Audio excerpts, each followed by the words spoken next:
सभी मेरे भावी शिक्षक का एक बार फिर से स्वागत है आपके अपने यूट्यूब चैनल हक आपका। देखिए, यू नो वेरी वेल, किसी भी एग्जाम को अगर आप क्रैक करना चाहते हैं, उसमें आप सफलता हासिल करना चाहते हैं, तो सबसे पहले जरूरी होता है कि उस एग्जाम के प्रीवियस ईयर के क्वेश्चंस पेपर सोल्व किए जाएं, ताकि पता चल जाए कि किस तरह के क्वेश्चंस पूछे जाते हैं और कहाँ से क्वेश्चंस पूछे जाते हैं। उसके बाद अपना उसके अकॉर्डिंग तैयारी की जाती है। तो सबसे पहले ज़रूरी क्या होता है कि पहले प्रीवियस पेपर सोल्व किए जाएँ, और इसीलिए आपके सामने आज हम हाज़िर हैं ईएमआरएस का आपका क्वेश्चन पेपर लेकर। ईएमआरएस का जिसकी बहुत ही अच्छी पोस्ट निकली हुई है।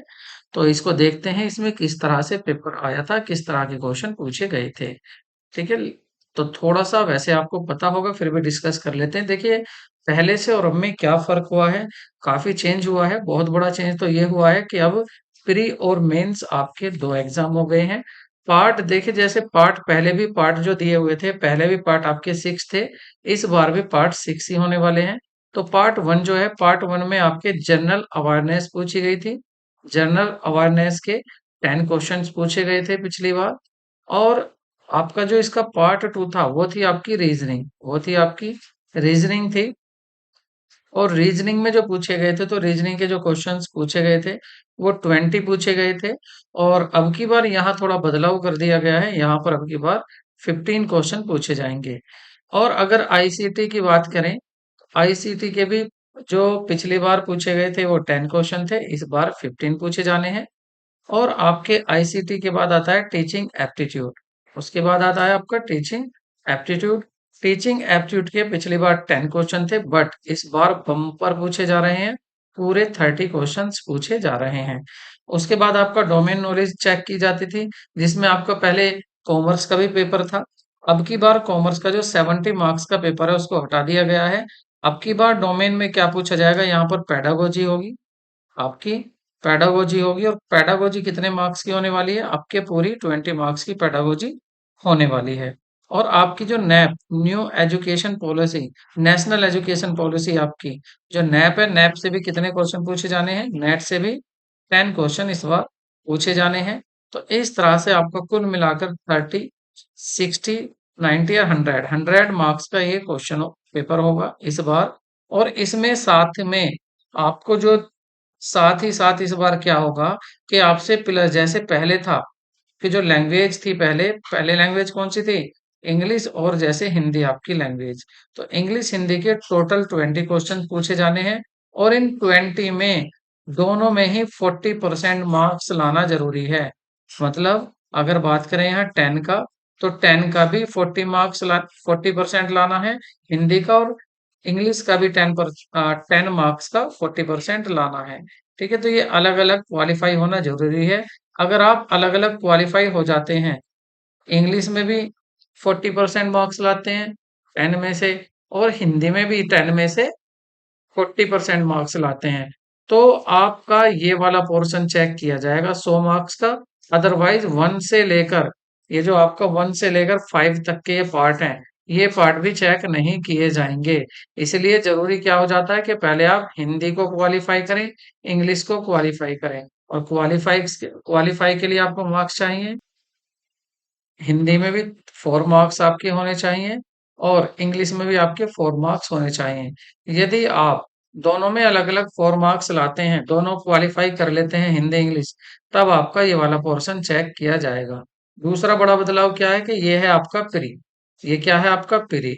अब बात कर लेते हैं मेंस की, कि जो मेंस होगा, मतलब टायर सेकंड एग्जाम होगा, उसमें केवल उन्हीं कैंडिडेट्स को बुलाया जाएगा वैकेंसी का 10 गुना, 1:10 के रेशो में बुलाया जाएगा। मतलब मेरिट अगर लगाई जाएगी इसकी, तो वो किस तरह से होगी, मान लेते हैं अकाउंट की बात करते हैं।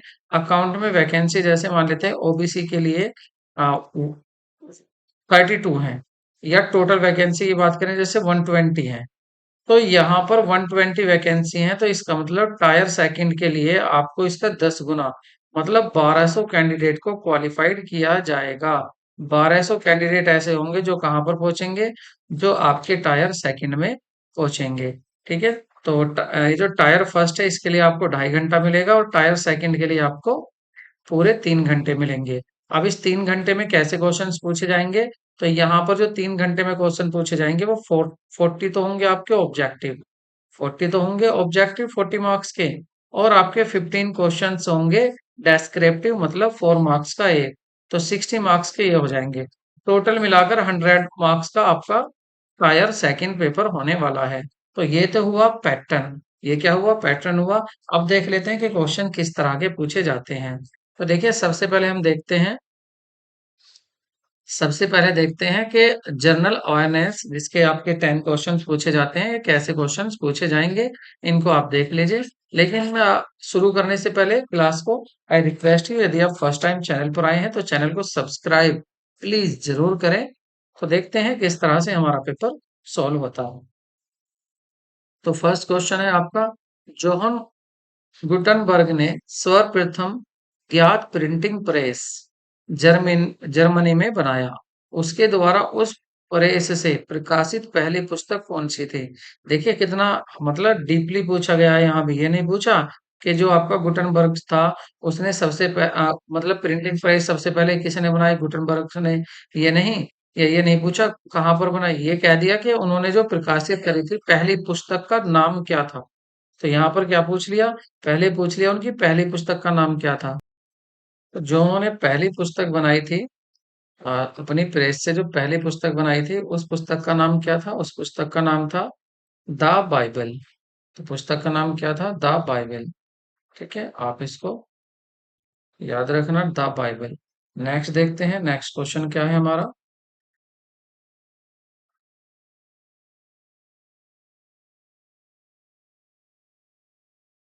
तो नेक्स्ट आपका, उस प्रक्रम को क्या कहा जाता है जिसके माध्यम से जीवाणु और कवक के एंजाइम पर्द को अधिक सरल अकार्बनिक पदार्थ में अवक्रमित करते हैं, तो उसको कहा जाता है अपचय। नेक्स्ट क्वेश्चन देखते हैं। और नेक्स्ट है आपका, गुणवत्ता पूर्वक शिक्षा के माध्यम से विद्यार्थी और अध्यापकों के सर्वांगीण प्रगति मतलब सार्थक है, क्या सार्थक है? तो इसका आंसर होगा आपका ऑप्शन 2। नेक्स्ट क्वेश्चन देखते हैं। राष्ट्रीय शिक्षा नीति राष्ट्रीय शिक्षा नीति 2020 के अनुसार किस वर्ष तक व्यावसायिक शिक्षा सहित उच्चतर शिक्षा में सकल नामांकन का अनुपात 50% तक बढ़ाए जाने का लक्ष्य है? तो इसका करेक्ट आंसर होगा आपका 2035। नेक्स्ट क्वेश्चन देखते हैं। वर्ष 2000, क्या दिख रहा है सही? हम्म, सही नहीं दिख रहा। अब देखिए,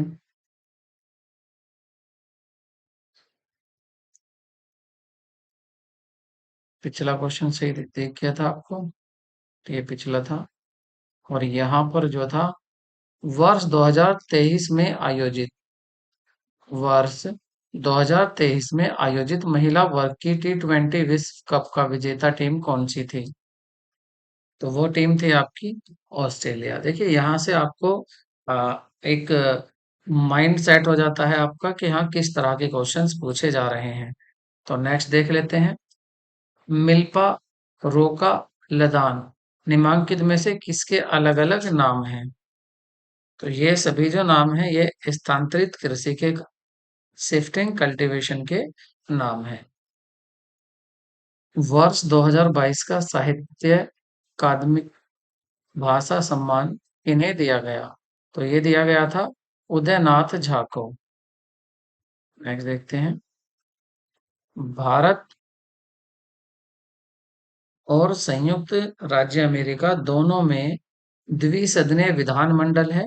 तो ये बात सही है, दोनों में ही द्विसदनीय विधानमंडल है। और कारण क्या दिया है, दोनों देशों में विधानमंडल के उच्च सदन में अलग अलग राज्यों के लिए आरक्षित सीटों की संख्या एक समान है, एक समान नहीं हो सकती, क्योंकि राज्य में सेम जनसंख्या नहीं हो सकती। भारत की अलग होगी और अमेरिका की अलग होगी, तो इसका मतलब आंसर हमारा क्या होगा, यहाँ पर ए तो है सही, आर है गलत। तो ए सही किंतु आर गलत, ऑप्शन आपका 3 यहाँ पर करेक्ट होगा। नेक्स्ट देख लेते हैं। नेक्स्ट है आपका, केंद्रीय बजट में बड़े सुधार किए जाने के क्रम में वित्तीय वर्ष 2020 के बजट प्रस्तुतिकरण के समय से पहली बार बजट प्रस्तुत किए जाने की तारीख 1 फरवरी निर्धारित की गई। रीजन है बजट प्रस्तुति की तारीख बजट चक्र को शीघ्र पूरा करने के लिए परंपरागत तारीख से पूर्व निर्धारित की गई थी। तो यहाँ पर देखिए दोनों ही बातें क्या हैं, ये सही बातें हैं। इसका मतलब ऑप्शन आपका ए करेक्ट होगा। ए और दोनों सही हैं और आर ए की सही व्याख्या करता है। ठीक है, नेक्स्ट क्वेश्चन देखते हैं।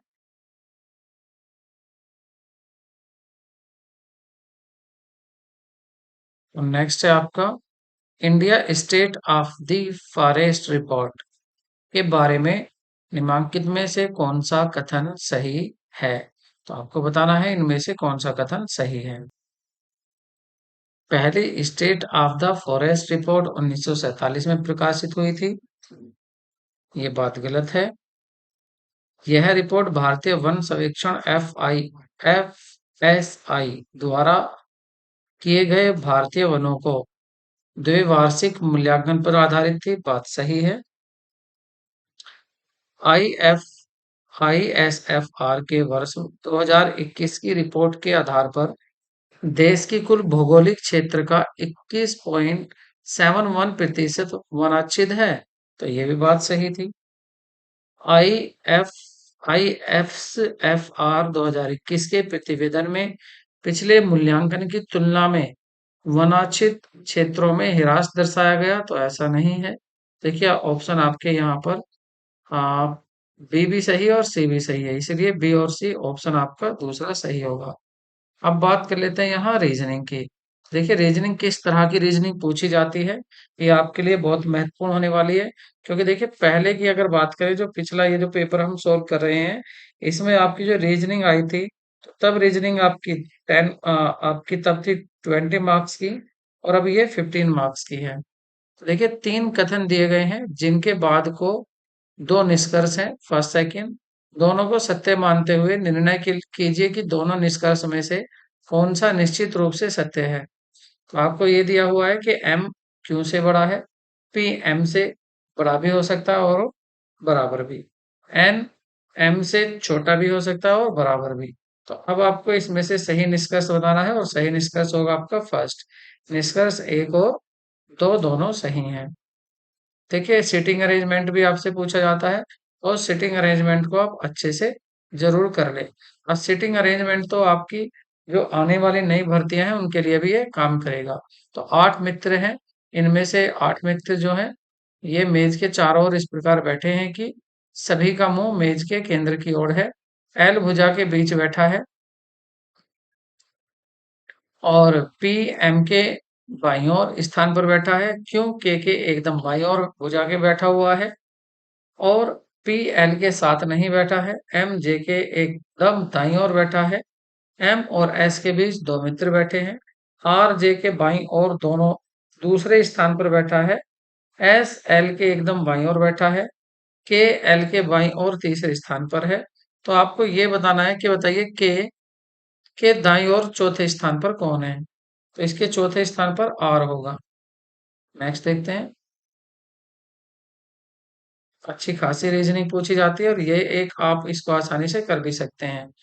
नीचे दिए गए प्रश्न नीचे एक प्रश्न दिया गया है जिसके बाद 2 कथन है, एक और दो, जिनमें प्रत्येक में कुछ जानकारी दी गई है। यह निर्णय कीजिए कि कौन सा कथन प्रश्न के उत्तर के लिए प्राप्त है।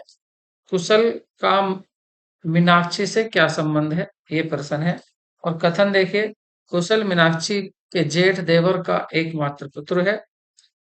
गर्वित कुशल की एकमात्र बहन है। कथन एक और दो दोनों मिलाकर प्रश्न का उत्तर देने के लिए आवश्यक है, या कथन एक और दो दोनों मिलाकर भी प्रश्न का उत्तर देने के लिए पर्याप्त नहीं है। तो ये दोनों मिलाकर भी पर्याप्त नहीं है। नेक्स्ट देखते हैं। नेक्स्ट है आपका निम्नलिखित अक्षर क्रम का अवलोकन करें और प्रश्न का उत्तर दीजिए। करें दिए गए क्रम में दाएं से आपके दाएं से 12वें अक्षर के दाईं ओर 5वां अक्षर कौन सा होगा, तो वो होगा आपका आर। नीचे एक प्रश्न दिया गया है जिसके बाद 2 कथन एक और दो दिए गए हैं जिनमें प्रत्येक में कुछ जानकारी दी गई है। यह निर्णय लेते हैं कि कौन सा कथन प्रश्न का उत्तर देने के लिए पर्याप्त है। पांच मित्र के, जे, के, एल, एम और एन जो उत्तर की ओर मुंह करके बैठे हैं, में से जे के एकदम दाईं ओर पर कौन बैठा है? तो एल के बाईं ओर तीसरे स्थान पर है और जे एल के दाईं ओर दूसरे स्थान पर है। के एन के एकदम बाईं ओर, जे के दाईं ओर है। तो इसमें से आपको कथन बताना है कौन सा कथन सही है। तो सही आंसर होगा यहाँ पर स्टेटमेंट फर्स्ट ही काफी है आंसर देने के लिए। कथन एक अकेले प्रश्न का उत्तर देने के लिए प्राप्त है, जबकि कथन दो अकेले प्रश्न का उत्तर देने के लिए प्राप्त नहीं है। तो तीन यहाँ पर सही होगा। नेक्स्ट देखते हैं।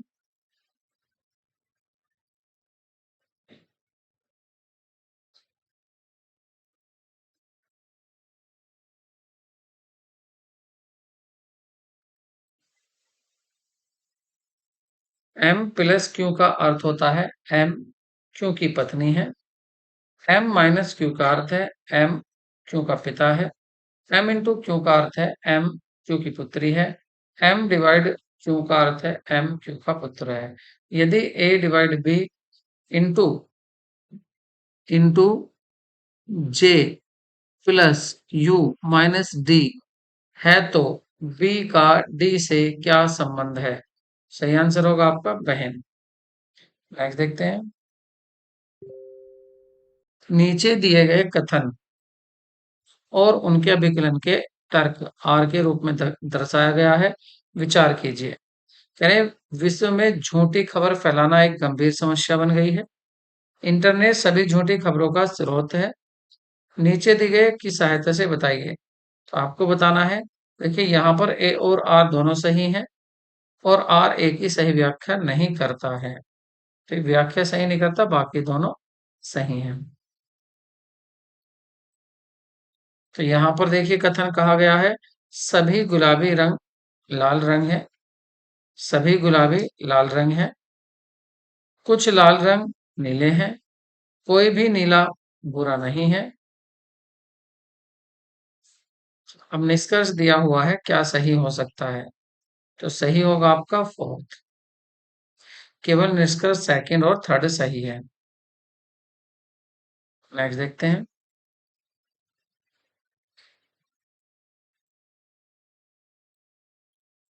निम्नलिखित में से कौन सा वेन आरेख निम्न में से भी सर्वोत्तम संबंध को निरूपित करता है? अध्यापक, बहनें और महिलाएं। तो इस संबंध को कौन बताता है सही? ये बताता है आपका थर्ड।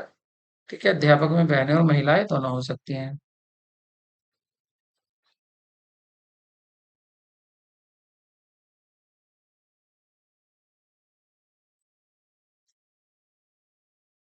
नीचे दिए गए आरेख का ध्यानपूर्वक अध्ययन करें और प्रश्न उत्तर का विभिन्न खंडों में दी गई संख्याओं का व्यक्तियों की संख्या से इंगित करें।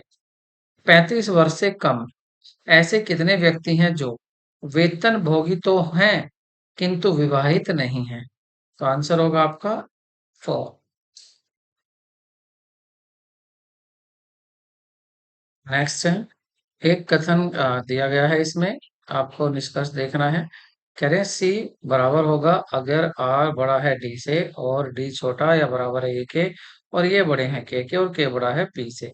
तो आपको बाकी ये निष्कर्ष दिए हुए हैं तो आपका सही आंसर फोर्थ होगा। बाकी आपके अकॉर्डिंग क्या है आप इसको जरूर जांच लें। मेरा पर्पज है इसका आपको पेपर दिखाना, किस तरह के क्वेश्चंस आपके पूछे जा रहे हैं।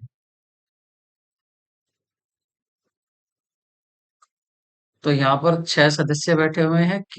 D K L M N N O वाला एक परिवार है। वे विख्याता कलाकार, कारोबारी, प्रशासक, एनजीओ कार्यकर्ता और गायक, किंतु वे सभी इसी क्रम में हों आवश्यक नहीं तो दो विवाहित जोड़ों का व्याख्यान है।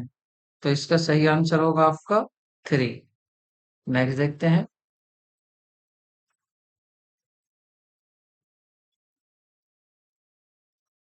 लक्ष्मी ए बिंदु बिंदु ए बिंदु से चलना शुरू करती है और दक्षिण की ओर 2 किलोमीटर चलकर जेड बिंदु पर पहुंचती है। फिर वह दाईं ओर घूमती है तथा पहली बार चली गई दूरी की दोगुना दूरी तय करती है। वाई बिंदु पर पहुंचती है। इसके बाएं बाद वह बाईं ओर घूमती है तथा ए और जेड बिंदु के बीच तय की गई दूरी के 5 गुना तय करती है और एक्स बिंदु तक पहुंच जाती है। वहां वहां से वह बाईं ओर घूमती है और 4 किलोमीटर चलकर बी गंतव्य तक पहुंचती है। ए और बी बिंदु के बीच न्यूनतम दूरी कितनी है तथा ए से बी की दिशा में क्या है, किस दिशा में है? ऑप्शन होगा आपका फोर्थ सही होगा यहाँ पर। नेक्स्ट देख लेते हैं। 7 बालक के L P R T x और वाई एक सीध बेंच पर उत्तर की ओर मुंह करके बैठे हैं। एक्स वाई एकदम बाई ओर, टी आर पी का निकटतम पड़ोसी है, एक्स वाई एल के एक निकटतम पड़ोसी नहीं है, पी एल के बाईं दूसरे स्थान पर बैठा है। तो बताइए दाईं ओर से दूसरे स्थान पर कौन बैठा हुआ है? तो आंसर होगा आपका पी। कहा गया है सभी नावें मछलियां हैं, कुछ मछलियां सभी नावें मछलियां हैं, कुछ मछलियां नदियां हैं, कुछ नदियां नाविक हैं। तो आपको बताना है कि निष्कर्ष क्या सही होगा। कुछ नाविक मछलियां हैं, कुछ नावें नाविक हैं, या कुछ नाविक कुछ नदियां नावें हैं, या कुछ मछलियां नावें हैं। तो सही आंसर होगा आपका। इसका आंसर आप जरूर बताएं, क्या आंसर आएगा आपके हिसाब से? इसका आंसर बताएं आप। यदि उत्तर दक्षिण पूर्व हो जाता है और उत्तर दक्षिण पश्चिम हो जाता है तो पश्चिम क्या होगा? तो पश्चिम होगा आपका दक्षिण पूर्व। दो आपके अभी कथन दिया गया और यहाँ तर्क है। भारत के पास अपने हस्तशिल्प उद्योग को एक उन्नतिशील क्षेत्र बनाने की क्षमता है। बात सही है। भारत में वस्त्र निर्माण सहित बहुत बड़ी संख्या में शिल्प उद्योग है। दोनों ही सही हैं। आंसर आपका थ्री सही होगा। थ्री ऑप्शन सही होगा। एक मरीज को दवा तालिका दी गई।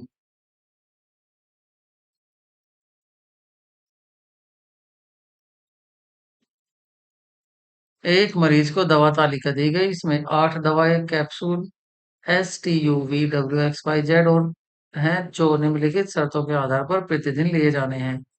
कैप्सूल एस को टी और डब्ल्यू से पहले कभी भी लिया जा सकता है। टी को वी की तत्काल पहले लिया जाए और चौथा कैप्सूल यू होना चाहिए। वाई एक्स के तत्काल पहले लिया जाए। जेड को डब्ल्यू के बाद तुरंत लिया जाए और वाई कैप्सूल सबसे पहले लिया जाए। तो इसमें आपको बताना है गलत कथन कौन सा है।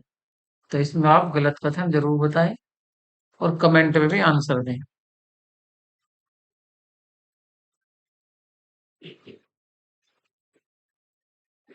सुधा आनंद की पत्नी है, कविता गौरव की माता है, अनु राव की पुत्री है जो आर्यन का भाई है, अनु की माता कविता आनंद की पुत्रवधू है। सुधा का आर्यन से क्या संबंध है? तो इसका संबंध होगा सुधा का माता का। आपको बताना है प्रश्नवाचक चिन्ह क्वेश्चन मार्क के स्थान पर क्या समूह आएगा। तो इसको आप कमेंट में जरूर लिखें क्या आना है। आईसीटी की बात करते हैं। आईसीटी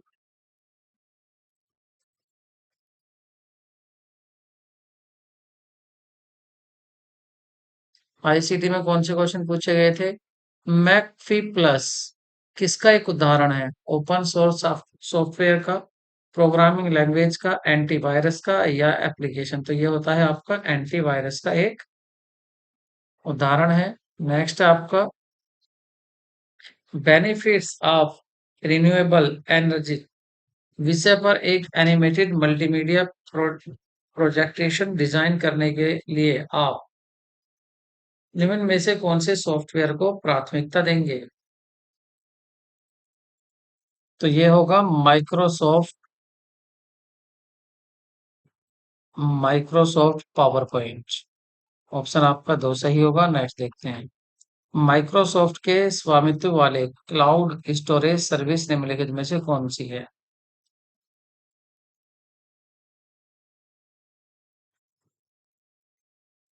माइक्रोसॉफ्ट के स्वामित्व वाले क्लाउड स्टोरेज सर्विस निम्नलिखित में से कौन सी है? करेक्ट आंसर होगा आपका वन ड्राइव। नेक्स्ट देखते हैं।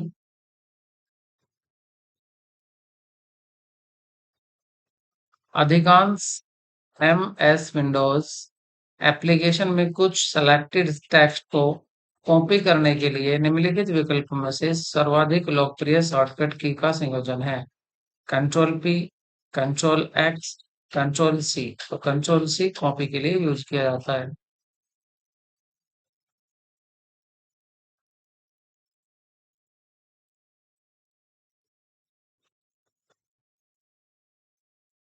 पावर बैकअप उपकरण यूपीएस का अर्थ है।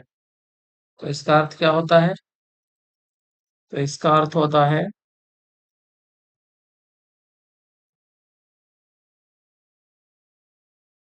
पावर सप्लाई वाला ये रहा। नहीं, कंट्रोल नहीं होगा, इरिटेबल पावर पॉइंट आपका ओ फर्स्ट ऑप्शन करेक्ट होगा। नेक्स्ट देखते हैं। निम्नलिखित में से कौन सा हमारे सिस्टम में वायरस के आने पर वायरस के आने का स्रोत नहीं है? Pen drive, print out, email attachment, hard disk. तो प्रिंट आउट से आप में यहाँ पर वायरस नहीं आ सकता। निम्नलिखित में से कौन सी आईटी एक्ट आईसी कौन सा आईटी एक्ट 2000 के अंतर्गत एक साइबर अपराध नहीं है? तो इसमें साइबर अपराध कौन सा नहीं है? तो आपको ये बताना है इसमें से साइबर अपराध कौन सा नहीं है। तो इंटरनेट पर व्यक्तिगत जानकारी का दुरुपयोग करना, व्यक्तिगत जानकारी प्राप्त करने के लिए नकली ईमेल मैसेज का प्रयोग करना, किसी स्टोर से मॉनिटर चुराना, इंटरनेट पर बाल अश्लील साहित्य वितरित करना। सही ऑप्शन होगा आपका किसी स्टोर से मॉनिटर चुराना।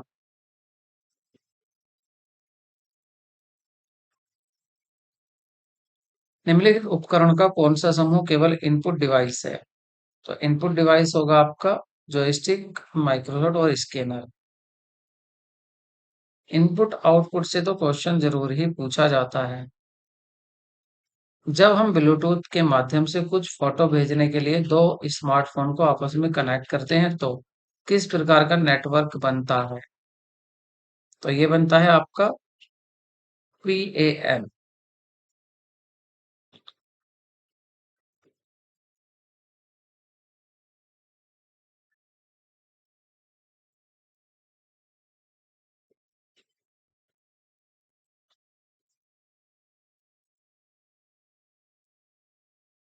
निम्नलिखित में से कौन सा ऑपरेटिंग सिस्टम का एक उदाहरण है? विंडोज।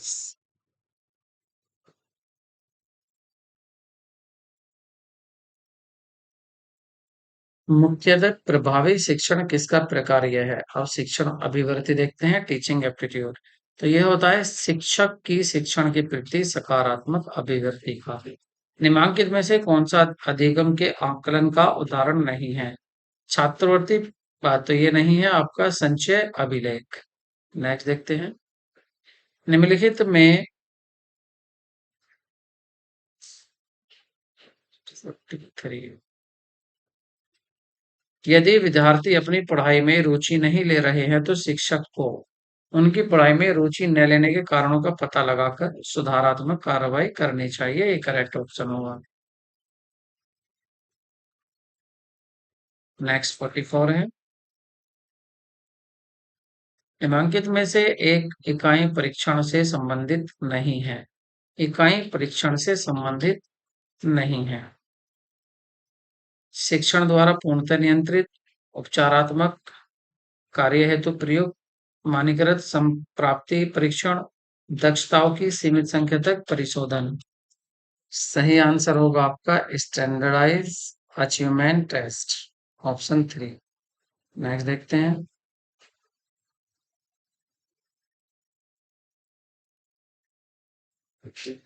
शिक्षक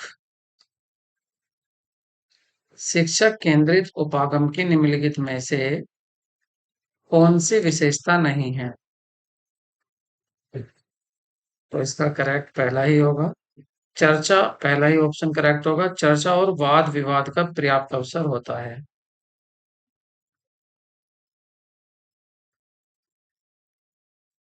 नेक्स्ट है, अब मोहन अब योजनाओं के बारे में सोच सकता है और वस्तुओं की अपेक्षा योजनाओं से व्यवहार कर सकता है। वह प्रयोगों के आधारित बजाय संभावना के समुच्चय से व्यवहार करता है। वह विचार में उत्कृष्टता की ओर कदम उठाता है। तो इसको हम क्या कहेंगे? मूल सक्रियात्मक अवस्था। नेक्स्ट देखते हैं।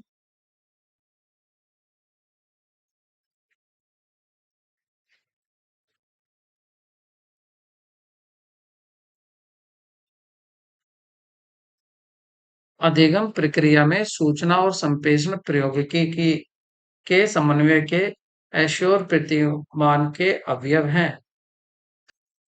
तो ये होंगे आपके ऑप्शन थर्ड।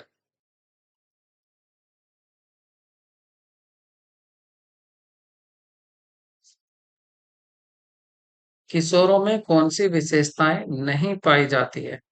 ये बात करें कौन सी विशेषताएं नहीं पाई जाती हैं? सामाजिक बुराइयां व अन्याय के प्रति विशेष रूप से दोष दर्शन नहीं पाया जाता है।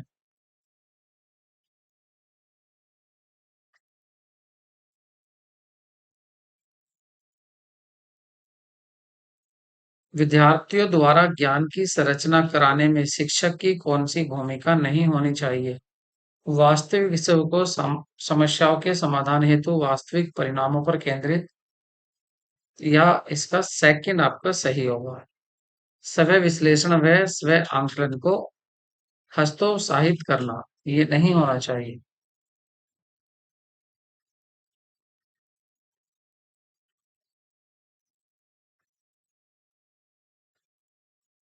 खोज विधि में से कौन सा लाभ नहीं होता है? यह यह विधि छोटी कक्षाओं के विद्यार्थियों के लिए उपयोगी है। तो ये नहीं होता, ये गलत कह रहे हैं। और इसके बाद आप चलते हैं हम अपने क्वेश्चन पेपर कॉमर्स की तरफ। वाणिज्य को देख लेते हैं, वाणिज्य के कैसे क्वेश्चन पूछे जाते हैं। तो आपको बताना है किस खाते का जमा शेष होता है? Debit, credit. क्रेडिट बैलेंस किस में होता है? तो देखिए कैरेज आउटवर्ड। कैरेज आउटवर्ड क्या होता है? कैरेज आउटवर्ड क्या है आपका? Carriage outward, return outward. तो देखिए कैरेज आउटवर्ड ये तो आपका एक्सपेंस है, डेबिट ही होगा।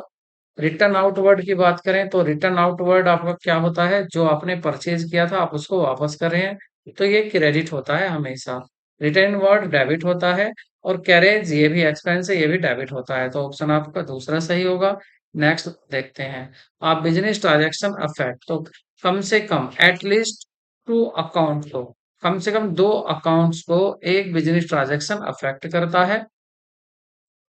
किसी लेखांकन अवधारणा के अनुसार लेखांकन व्यवहार साल दर साल समान रहना चाहिए।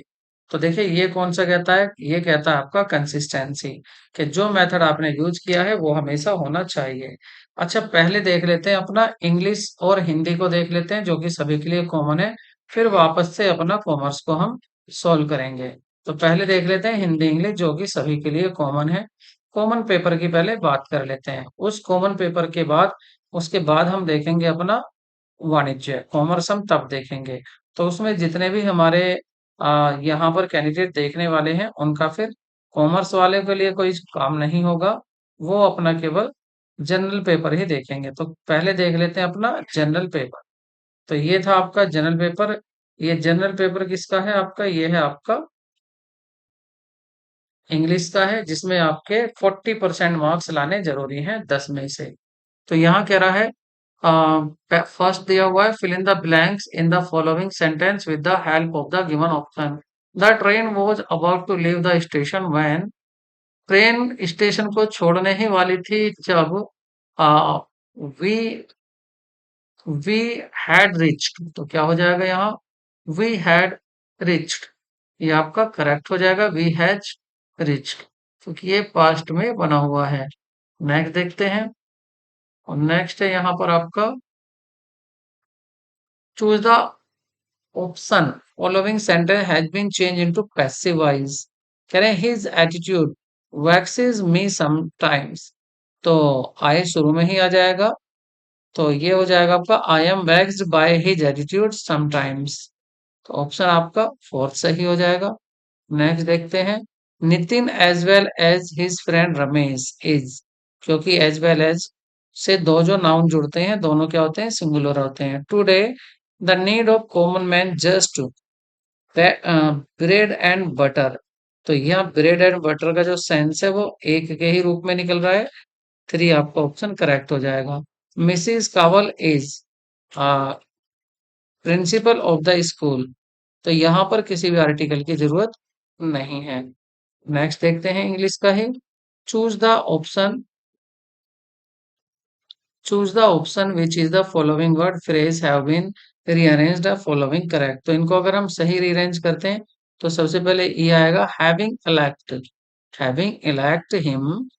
हैविंग इलेक्ट हिम क्या बन जाएगा, ई और D. Having elect him president, उसको प्रेसिडेंट इलेक्ट करके पीपल गेव, लोगों ने क्या दिया, पीपल गेव हिम सपोर्ट, उसको सपोर्ट किया। तो ऑप्शन बी दूसरा सही होगा। नेक्स्ट देखते हैं यहाँ पर। Can you tell me how the accident came down. तो क्या आप बता सकते हैं कैसे एक्सीडेंट हुआ था। ऑप्शन आपका थ्री सही हो जाएगा।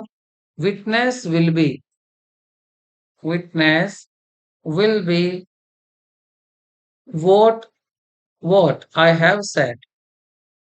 इसका ऑप्शन क्या होगा आप मुझे बताएं कमेंट में। The troop were ordered the mobilise choose the word. तो इसका सही हो जाएगा आपका ए।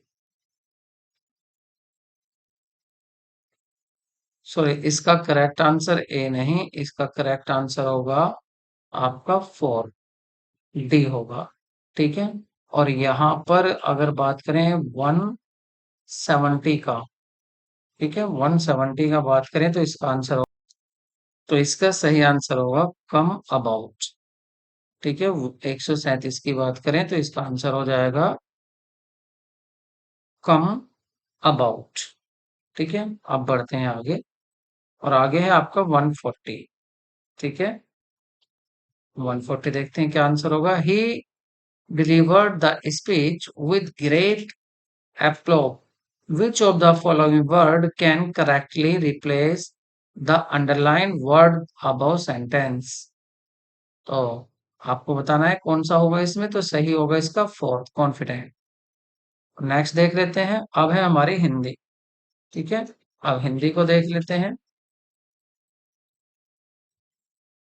हिंदी का भी वही बात थी कि यहाँ पर भी आपको 10 में आपको 10 का 40% लाना जरूरी था। तो यहाँ गद्यांश दिया हुआ है और कहा गया है कि इसकी कल्पना करना सदैव सहज और सरल नहीं होता है।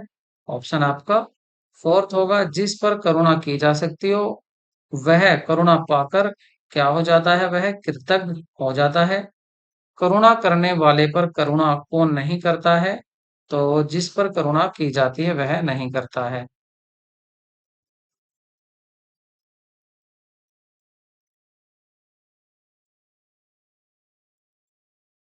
और एक है अक्ल का दुश्मन, मुहावरे का सटीक अर्थ होगा। तो अक्ल के मुहावरे का सही अर्थ क्या होगा ये आप मुझे कमेंट में बताएं। अक्ल के दुश्मन का क्या अर्थ होगा। आगे देखते हैं। निम्नलिखित में से निम्नलिखित में से द्वंद्व समास का शब्द नहीं है। तो ये होगा आपका ध्यान मगन। निम्नलिखित में से विलोमार्थी शब्द युग्म असंगत है। तो ये होगा आपका सेकंड। सप्ताह में एक बार प्रकाशित होने वाला, ये होगा आपका साप्ताहिक। और निम्नलिखित में से वर्तने की दृष्टि से अशुद्ध शब्द है। तो वो होगा आपका वनस्पति। नेक्स्ट है आपका निम्नलिखित में से विसर्ग संधि वाला शब्द है। तो विसर्ग संधि वाला शब्द कौन सा होगा। तो ये होगा आपका निष्फल। निम्नलिखित में से पक्षी का पर्यायवाची नहीं है। तो पक्षी का पर्यायवाची कौन सा नहीं है? आप कमेंट में जरूर बताएं। नभचर, निश्चर, अंडज या फिर बखेरू। तो इसका आंसर वैसे आपका निशाचर होता है, क्योंकि निशाचर पक्षी नहीं, रात में घूमने वाले पक्षी को कहा जाता है। तो यहाँ हमने इंग्लिश हिंदी भी देख ली है। अब चलते हैं अपने कॉमर्स के पेपर की तरफ। अब जो कॉमर्स वाले हैं, जो वाणिज्य वाले हैं, हमारे साथ अब वही टिके रहेंगे, बाकी हम अब वो चैनल को छोड़कर जा सकते हैं, पर जाने से पहले चैनल को सब्सक्राइब जरूर करें। ठीक है, तो यहाँ तक हमने कर लिया था। ठीक है, अब नेक्स्ट क्वेश्चन देख लेते हैं। नेक्स्ट है आपका, फरजाना ने 90,000 रुपए की पूंजी के साथ 1 अप्रैल 2021 को व्यवसाय प्रारंभ किया। वर्ष 21-22 के दौरान उसने अपने निजी उपयोग के लिए 28,000 रुपए का आहरण किया। पूंजी पर ब्याज तथा आहरण पर ब्याज क्रम से ये थे, ये पूंजी पर ब्याज था और ये आहरण पर ब्याज। वर्ष के दौरान 30,000 रुपए का लाभ हुआ, तो बताइए उसकी पूंजी 31 मार्च को कितनी थी? 31 मार्च का मतलब है कि उसकी पूंजी क्लोजिंग कैपिटल पूछ रहा है। क्या पूछ रहा है? क्लोजिंग कैपिटल पूछ रहा है।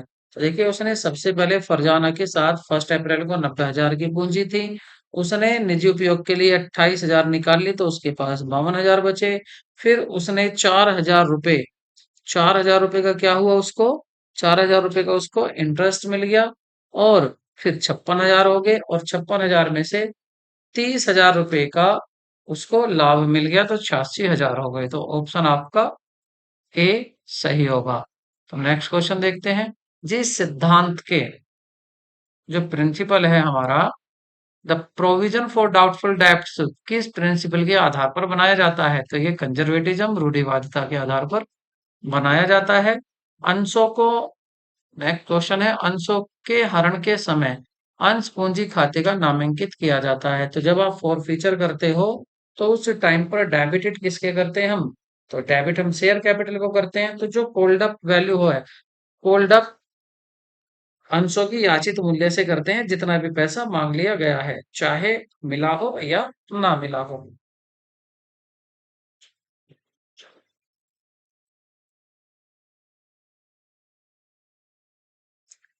प्रतिभूति प्रीमियम संचय, सिक्योरिटी प्रीमियम रिजर्व। तो सिक्योरिटी प्रीमियम की बात हो रही है, कह रहे हैं कैन बी यूज्ड फॉर, तो किसके लिए इसका यूज किया जा सकता है? तो बोनस अंशों के निर्गमन हेतु इसका यूज किया जा सकता है। साझेदारी सरलेख यदि नहीं है, यदि पार्टनरशिप डीड नहीं है, तो उसके भाव में पूंजी पर ब्याज दे होगा, तो उस पर कोई ब्याज नहीं दिया जाता है। दो पार्टनर हैं, उनका रेशो दिया हुआ है, लाभ हानि बांटते हैं, और वो लाभ 1/6 के लिए सी को शामिल करते हैं। नया लाभ क्या होगा? तो देखिए, नया लाभ क्या होगा? 1/6 तो दे दिया, आने वाले को बचा कितना? 5/6 बचा। 5/6 को ही अपने रेशो में बांट लेंगे। इस तरह से देखिए, जैसे यहाँ जिस कैंडिडेट ने ये पेपर भेजा है, उसने ये बहुत अच्छा सोल्व भी किया हुआ है, तो आप इसको देख सकते हैं, उसने सही सोल्व किया हुआ है। तो इसका आंसर हो जाएगा आपका 3-2-1। नेक्स्ट है, अंश पूंजी का वह भाग जो कंपनी के समापन की स्थिति को छोड़कर कभी नहीं मांगा जा सकता, तो वो होता है रिजर्व कैपिटल। ऑप्शन आपका संचित पूंजी होती है। उस पैसे को आप कब मांगेंगे? उस पोर्शन को जब आप समापन करेंगे कंपनी का, तभी। पुरानी मशीन के विक्रय को विक्रय खाते में जमा किया गया। अशुद्धि के प्रकार को पहचानिए। देखिए, ये आपने कहाँ कर दिया? विक्रय खाते में कर दिया। ठीक है, करना कहाँ था? करना था आपको मशीन अकाउंट में। तो इसको कौन सी एरर बोलेंगे? सिद्धांतिक एरर बोलेंगे। आपको सिद्धांत का, प्रिंसिपल का ही नहीं पता कि कौन सा करना था। लाभांश का भुगतान किया जाता है, तो इसका लाभांश का भुगतान प्रदत्त पूंजी के प्रतिशत के रूप में किया जाता है।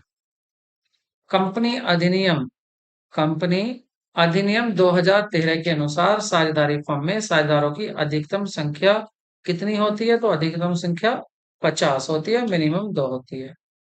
किसमें? कंपनी अधिनियम के एक साझेदारी फर्म के साझेदारों की अधिकतम संख्या, हाँ, पार्टनरशिप की बात कर रहा है, तो पार्टनरशिप में कंपनी बताता ना, तो पार्टनर्स 50 हो सकते हैं, कम से कम दो।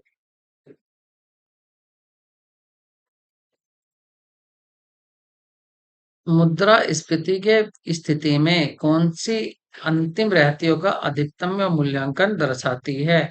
तो अधिकतम मूल्यांकन किसके द्वारा दर्शाया जाएगा? फीफो के। फीफो मतलब ऑप्शन आपका थ्री सही होगा। नेक्स्ट क्वेश्चन देखते हैं।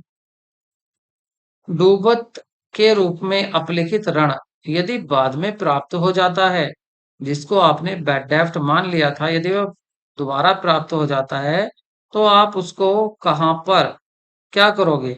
देनदारों के खाते में जमा करोगे? नहीं, लाभ हानि खाते में नामांकित करोगे? मतलब debit in the profit and loss account या क्रेडिट टू द बैड डेब्ट रिकवर्ड अकाउंट?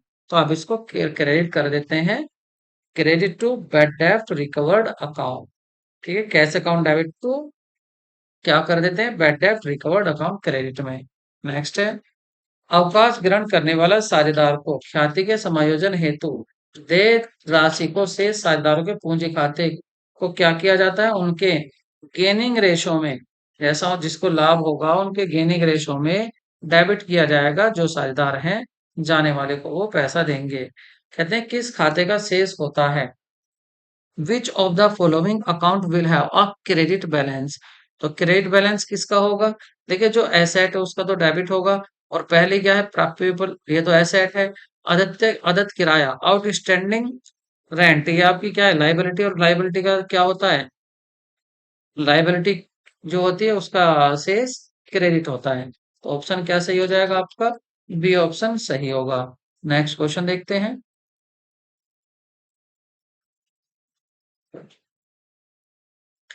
निम्न में से कौन सी अशुद्धि तलपट को प्रभावित करती है? तो कौन सी प्रभावित करेगी? जो एरर ऑफ पार्शियल ओमिशन, असंत अस असत लोप अशुद्धि। नेक्स्ट क्वेश्चन देखते हैं।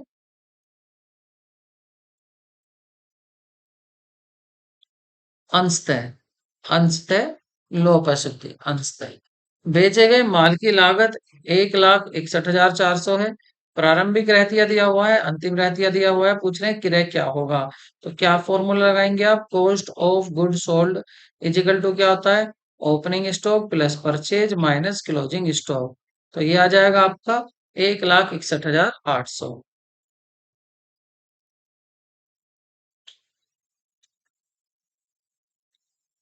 नेक्स्ट देख लेते हैं।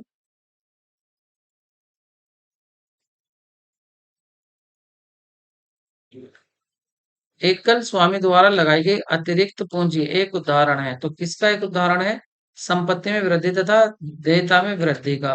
तो हम बिजनेस की तरफ से देखना है। Additional capital brought by the proprietor is a example of increase one asset and decrease another asset, increase liability and decrease increase the asset. तो सही आंसर हो जाएगा आपका, ये इंक्रीज कर देती है asset and increase liability. Firm की लाइबिलिटी भी बढ़ेगी और एसेट भी बढ़ जाती है जब बिजनेस में कैपिटल आती है। तो इसमें क्या होता है? दोनों ही बढ़ जाती हैं। नेक्स्ट देखते हैं।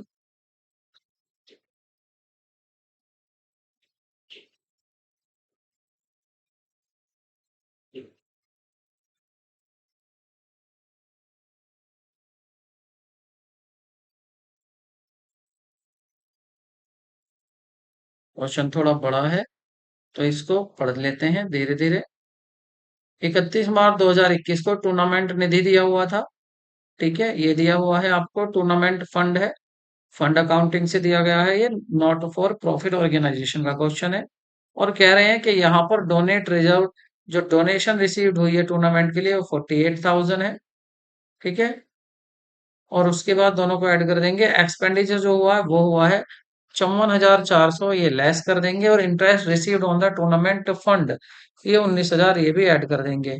तो आपका सही आंसर आ जाएगा 2,52,000, 2,52,800। आप इस क्वेश्चन को ध्यान से देख लें, क्योंकि जगह कम है, इसलिए ये यहाँ पर आ नहीं रहा। मैंने इसको पीपीटी पावर पॉइंट नहीं बनाया, जैसा पेपर था ऐसी इसकी पीडीएफ बना दिया था। तो इसलिए थोड़ी सी परेशानी आपको झेलनी पड़ेगी। इसलिए मैं हर क्वेश्चन को चेक कर रहा हूँ कितना दिखाई दे रहा है। अलाभकारी संगठन द्वारा आय व्यय खाता तैयार किया जाता है। तो वो किस आधार पर तैयार किया जाता है? वो तैयार किया जाता है रोकड़ आधार पर, मतलब कैश बेसिस पर। दो बेसिस होती है, कैश बेसिस है, एक्रूअल बेसिस। तो ये कैश बेसिस पर तैयार किया जाता है। नेक्स्ट देखते हैं। एक्स वाई दो पार्टनर है। एक्स वाई क्या है? दो पार्टनर हैं। 3-2 के अनुपात में लाभ बांटते हैं। और जो आपका कह रहे हैं पुनः मूल्यांकन की हानि जो है 14,000 है, तथा सामान्य संचय जनरल रिजर्व 24,000 को समायोजित करने से पूर्व एक्स की पूंजी 60,000, वाई की पूंजी 30,000 है। वे फर्म में जेड को शामिल करते हैं, तो उसे लाभ में एक बट्टे भाग देने पर सहमत होते हैं। जेड अनुपातिक पूंजी लेकर आएगा। तो कितने लेकर आएगा? यहाँ पर निकालेंगे हम टोटल उन दोनों की पूंजी कितनी है। उनकी पूंजी तब निकलेगी, पहले उनको हम क्या क्या देना है वो सारा कुछ दे देते हैं, और वो आ जाएगी इनकी क्लोजिंग कैपिटल। और उसके बाद जब आप इन दोनों की क्लोजिंग कैपिटल आ जाएगी तो फर्म की पूरी कैपिटल निकालेंगे। जब फर्म की पूरी कैपिटल इतनी है तो वो कितनी लाएगा उसके आधार पर उसकी पूंजी निकाल लेंगे, और क्योंकि उसको 1/5 दे रहे हैं तो पूरी पूंजी जो बैठ रही है उसका 1/5 कर देंगे, तो ये उसका 25,000 आंसर आ जाएगा।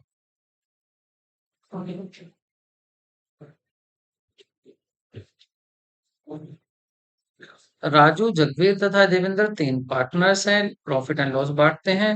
30 जून 2022 को देवेंद्र अवकाश ग्रहण कर लेता है, और यह निर्णय लिया गया कि पिछले 5 वर्षों के लाभ को औसत के 3 गुना के आधार पर ख्याति का मूल्यांकन किया जाना है। तो आपको ख्याति का मूल्यांकन करना है, पिछले 5 साल को जोड़ देना है, और उसमें क्या कर देना है? जोड़ने के बाद कह रहे हैं 5 वर्षों की, तो 5 वर्ष की मल्टीप्लाई कर देनी है। तो आपका आंसर क्या आ जाएगा?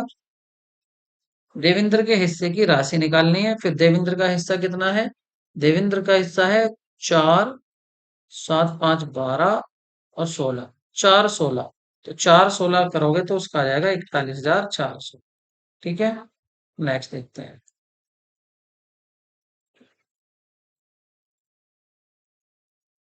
एक फर्म ने 1 अप्रैल 2021 को व्यवसाय प्रारंभ किया।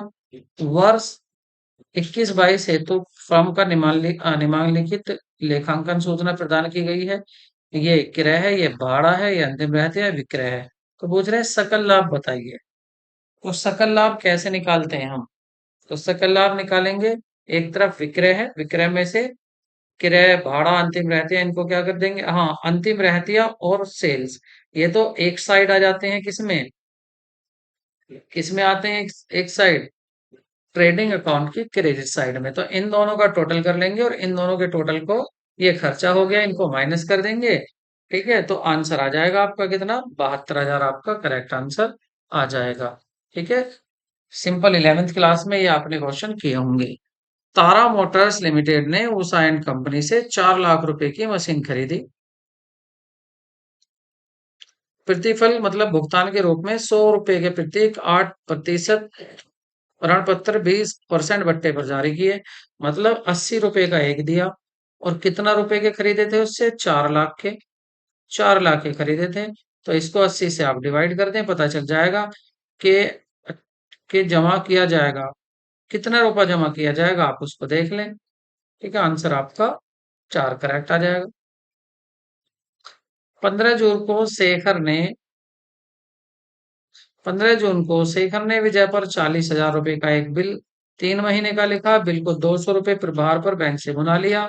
जैसे ही समय आया, बिल रिजेक्ट हो गया। अनादर शेखर की पुस्तकों में जिस धनराशि बैंक खाते में जमा किया गया वह होगा। तो कितना जमा करेगा वो? कितना जमा करेगा? 4,000 का बिल था, 200 रुपए देने पड़ेंगे बैंक चार्ज जो लगे हैं डिस्काउंट के। तो कितना आंसर आ जाएगा? 40,200।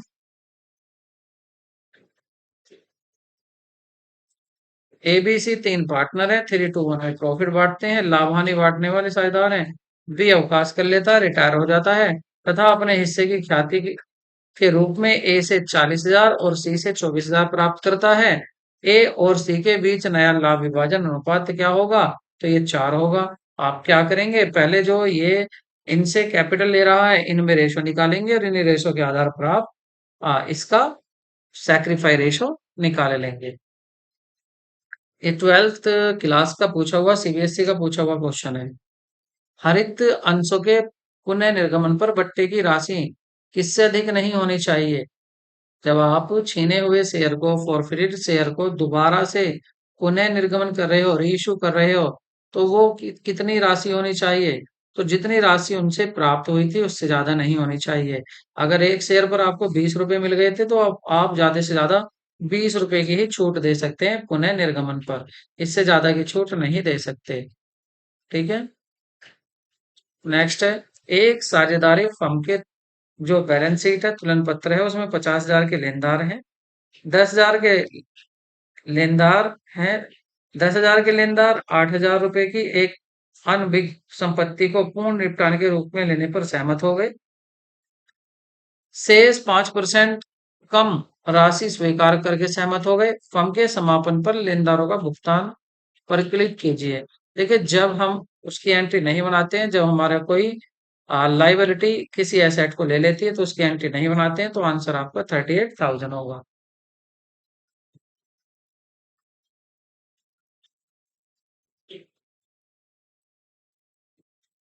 यदि 2 लाख की शुद्ध संपत्ति के प्रतिफल के रूप में विक्रेताओं को 1,60,000 रुपए के 10% ऋण पत्र जारी किए गए तो 40,000 रुपए की राशि क्या है? भाई, माल तो ले रहे हो आप 2 लाख, ठीक है, और उसको दे रहे हो 1 लाख रुपए के बदले में शेयर दे रहे हो, तो 40,000 क्या है आपका? Security premium. मतलब ये आपका क्या करेंगे? सिक्योरिटी प्रीमियम है। तो इसको क्या करेंगे आप? कैपिटल रिजर्व कहेंगे यहाँ पर।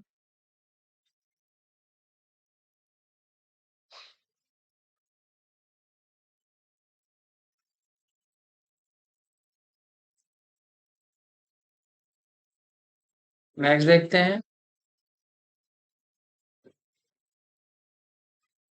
नेक्स्ट है आपका, अनिल विजेंद्र तथा चारों समान अनुपात वाले साझेदार हैं। 31 मार्च 2022 को उनकी पूंजी क्रमशः, तीनों की पूंजी दी हुई है, 60,000, 40,000, 20,000 थी। उस दिन विजेंद्र ने अवकाश ग्रहण किया तथा 12,000 रुपए में एक अन अनभिलेख मतलब अनरिकॉर्डेड कंप्यूटर ले गया। विजेंद्र के अवकाश ग्रहण पर उसको भुगतान कितना शेष राशि का करोगे?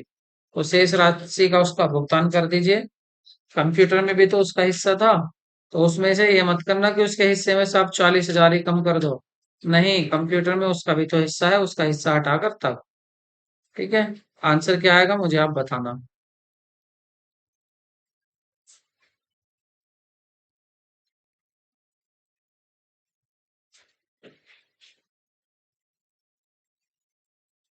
किसी परीक्षण की निम्न में से किस विशेषता का निर्धारण करने हेतु विभक्तार लिस्ट हाफ विधि का उपयोग किया जाता है? तो इसका सही आंसर होगा रिलायबिलिटी, विश्वसनीयता के लिए। नेक्स्ट देखते हैं।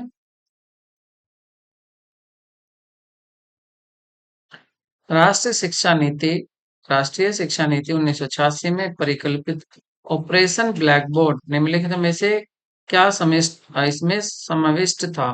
तो सभी शैक्षिक संस्थानों को अनिवार्य सुविधाएं उपलब्ध कराना इसका उद्देश्य था।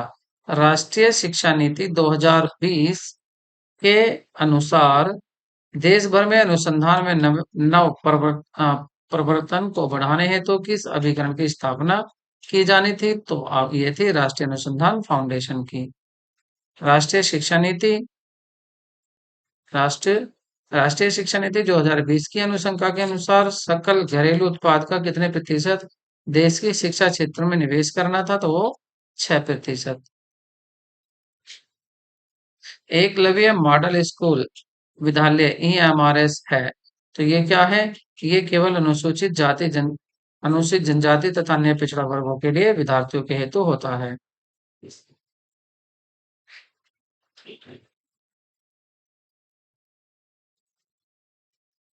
निर्माणात्मक निर्धारण किया जाता है विद्यार्थी अधिगमन को सतत प्रतिपुष्टि उपलब्धि कराने हेतु।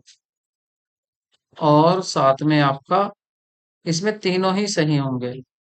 पहला, दूसरा, तीसरा विद्यार्थियों में अधिगम और मॉनिटरिंग करने के लिए सतत प्रविष्टि को शिक्षण अधिगम प्रक्रिया में सुधार करने हेतु।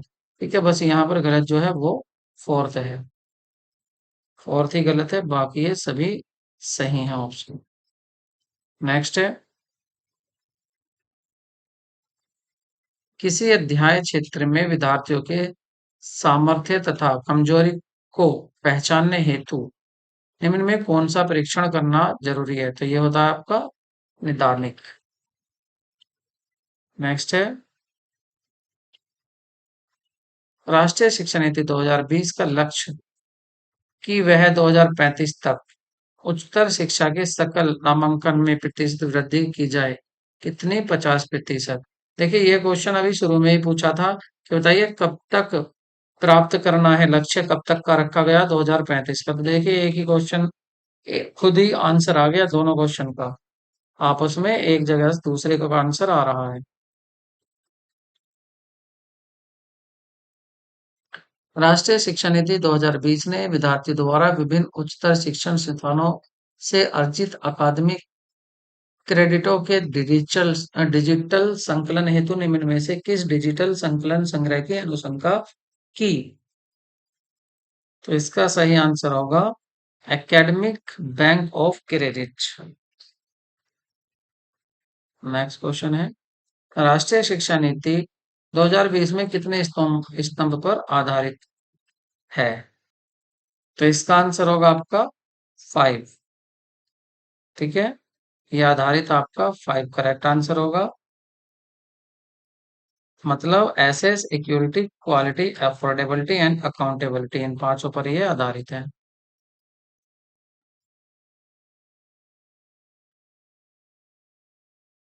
व्यवसाय के सामाजिक उत्तरदायित्व के विरुद्ध दिए जाने वाले एक मुख्य तर्क निम्नलिखित में से कौन सा है? तो सही होगा फर्म का दीर्घकालीन हित। वित्त के एक अच्छे स्रोत के गुण निम्नलिखित में से क्या हो सकते हैं?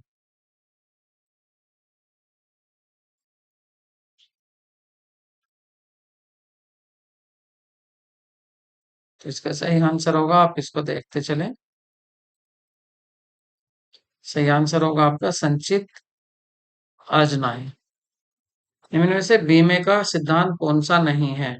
तो बीमे का सिद्धांत कौन सा नहीं है? ये नहीं, आपका पूंजी निर्माण में सहायक। इंडेमनिटी भी होता है, एटमॉस्ट गुड फेथ और इंश्योरेबल इंटरेस्ट। निम्नलिखित में कौन सा एकल स्वामी का एक सीमा नहीं है? व्यवसाय का अनिश्चित काल जीवन ऐसा नहीं होता है, इसका एक लिमिटेड लाइफ होती है। ये गलत दिया हुआ है, बाकी सही है। निम्न में से सहकारी समिति की एक सीमा है। तो सहकारी समिति की एक सीमा पर अगर विचार करें तो इसकी सीमा क्या होगी? गवर्नमेंट कंट्रोल, सरकारी नियंत्रण।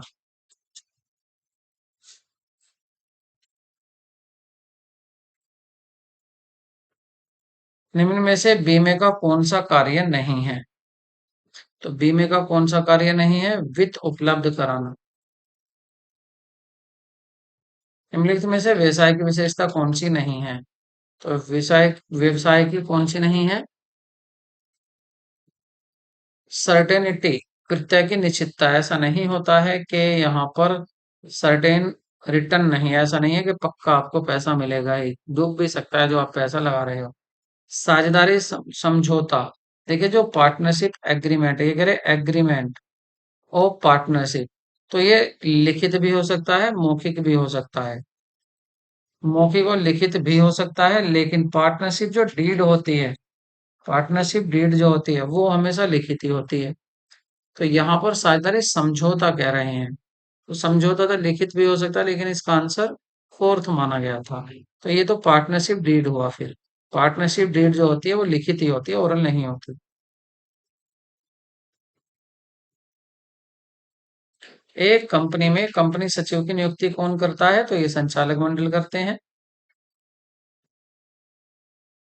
एक कंपनी में सरकार द्वारा धारित अंश पूंजी कुल कितनी होती है?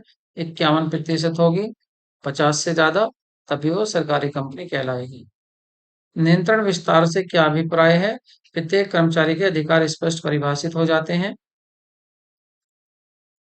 बिल्कुल हो जाते हैं। इनमें से कौन सा प्रपत्र कंपनी की गतिविधियों के क्षेत्र को परिभाषित करता है? तो क्षेत्र बताता है पार्षद सीमा नियम, जिसको डॉक्ट्राइन ऑफ आउटडोर भी कहा जाता है, आउटडोर ट्रांजैक्शन। एक कंपनी को दो वार्षिक साधारण सभाओं में कितना समय होना चाहिए? 15 माह। तो 12 माह तो साल में होगी होगी, तो 3 माह और कह देते हैं।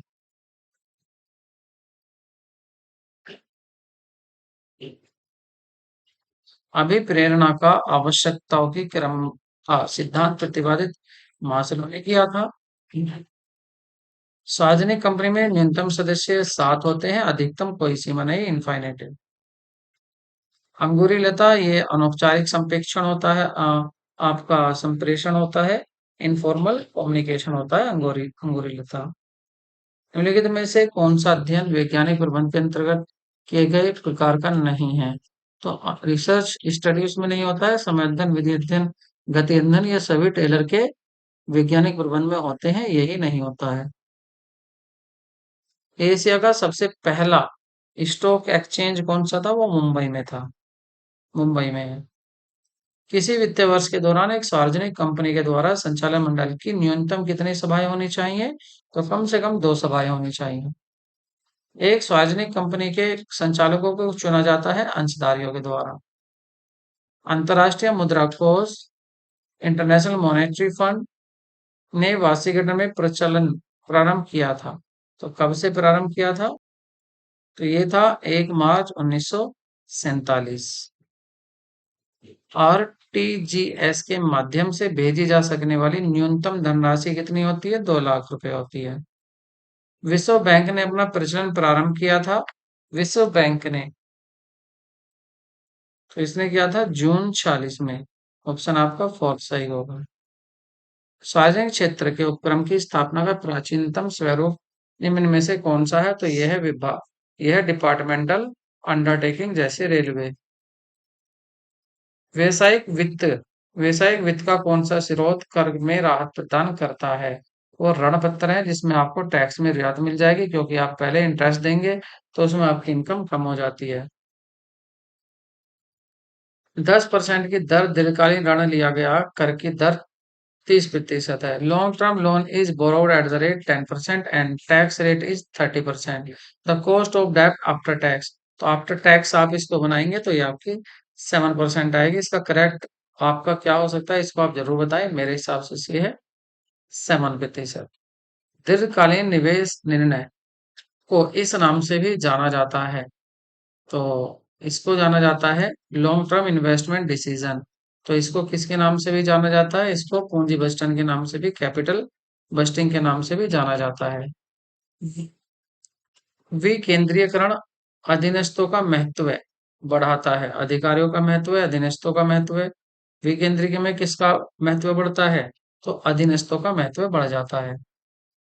निम्न में से प्रबंध के किन कार्यों के बीच गहरा संबंध होता है? तो नियोजन और नियंत्रण के बीच गहरा संबंध होता है।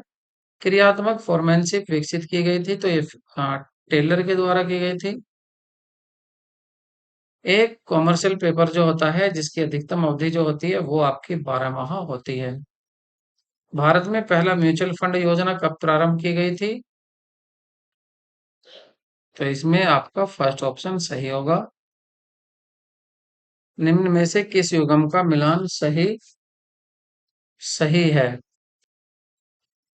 निरंकुश नेतृत्व, ऑटोक्रेटिक लीडरशिप, तो ये आपका होगा दूसरा।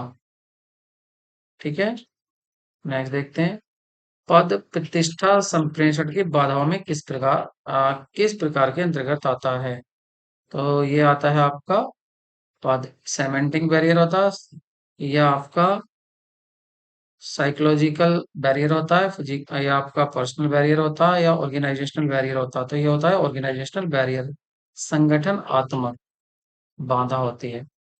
निम्न में से लेखांकन समीकरण कौन सी है? तो ये तो आपको पता ही होगा कौन सी होती है, कि देता है लायबिलिटी, संपत्ति माइनस पूंजी होगी, क्योंकि पूंजी इधर सही तो ये होती है कि asset is equal to liability plus capital, और यहाँ पर जो कैपिटल है ये इधर आकर माइनस हो गई, तो एसेट्स लायबिलिटी बराबर देयता बराबर संपत्ति माइनस पूंजी हो गया। ऑप्शन आपका दूसरा सही होगा। लेखांकन की द्विअंकन प्रणाली सबसे पहले इटली में हुई थी, लूकास पेसोलोजी के द्वारा।